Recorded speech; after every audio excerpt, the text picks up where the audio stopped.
I'm Philip Ward, Editor-in-Chief of ArtMiniEurope.com.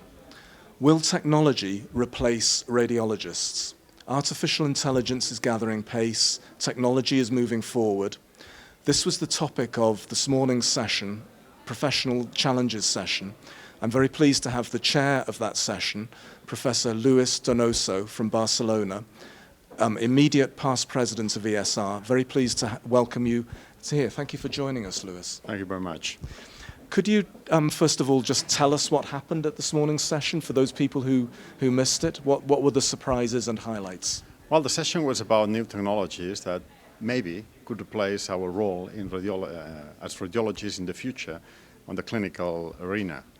The main topics were artificial intelligence. Then we talk about liquid biopsy, which is in the cancer treatment planning and diagnosis. It's going to have also a great role. Then we talk about molecular imaging that we try to push into our members to get into this new field. And finally, we invited an engineer talking about biomarkers and quantitative imaging with the idea to know if it would be possible or not for the machines to automatically extract the information and to present it like the lab reports without the participation of radiologists, which would be quite threatening. So were you reassured by the overall message? Did you feel happier at the end of it than at the beginning? Yes, because my feeling was that artificial intelligence, liquid biopsy, quantitative biomarkers were developed much faster than I thought. So my conclusion, having great experts in the session, Keith Dreyer from Boston, Professor Catherine Ricklum, which is the chair of the board of the ESR and the president of the European Society of Radiology, and also an oncologist from Belgium and an engineer from a startup company. My impression, I think the same impression got all of the attendees, that the things are changing, but not that rapidly.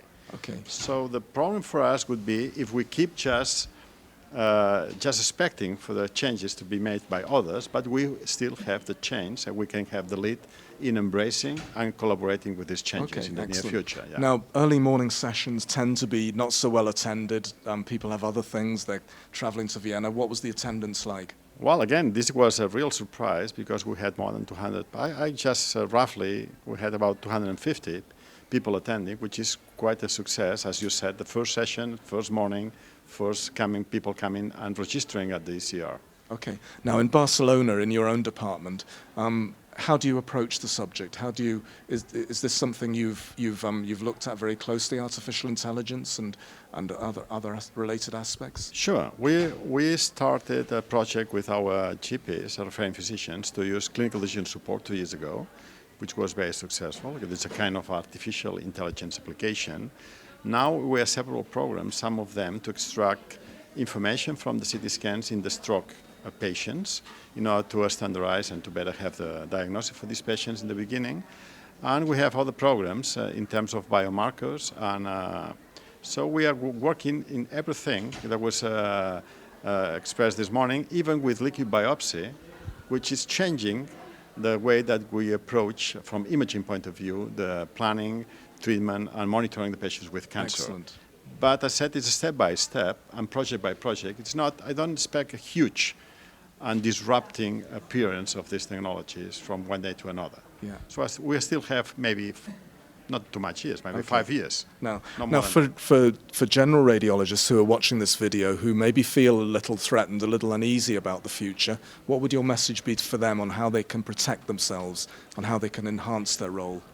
If you are a radiologist in a reading room dealing with hundreds of examinations, just looking at the images, making reports with a small exposure to the clinical colleagues, I think will have problems in the future. So my recommendation is to open the departments, to go into the clinical wards, to be active in the multidisciplinary teams. So at the end, the message is to be more clinical. Okay. So this is my message. The more clinical we will have, more close to the value for the patient, the better will be our position. And other specialties and other disciplines in medicine are not, I have to say, not that advanced in embracing technology, are not that used that we are. So we have an advantage. It's up to us to take this advantage. Good. Now, do you think industry could do more? Is there anything the companies could look at more closely? I know that big companies are working in new concepts of using quantitative data, decision support, biomarkers, but all of them has to be validated in a clinical settings. And since now, radiologists, we are there. So we will have a lot of new opportunities to work with the industry. I'm sure for that. But they are interested for us to validate, and we are also interested in validating these new technologies. Okay. So it's a good opportunity. Now, are there any other ESR initiatives that people should look out for over the next few months? Is there something in the pipeline that you can tell us about? Yes, the ESR is pushing hard to get introduced the concept of clinical decision support with a product together. The name of the product is ESRI Guide, that we are working together with American College of Radiology. In US, it's called Care Select for the referrals to choose the right examination. Then we have initiative in biomarkers, the eyeball, together also with Kiva in US. And we launched last year the European Society of Hybrid Imaging, which is trying to get our members more conscious about the importance of molecular imaging, especially in hybrid imaging, in the future.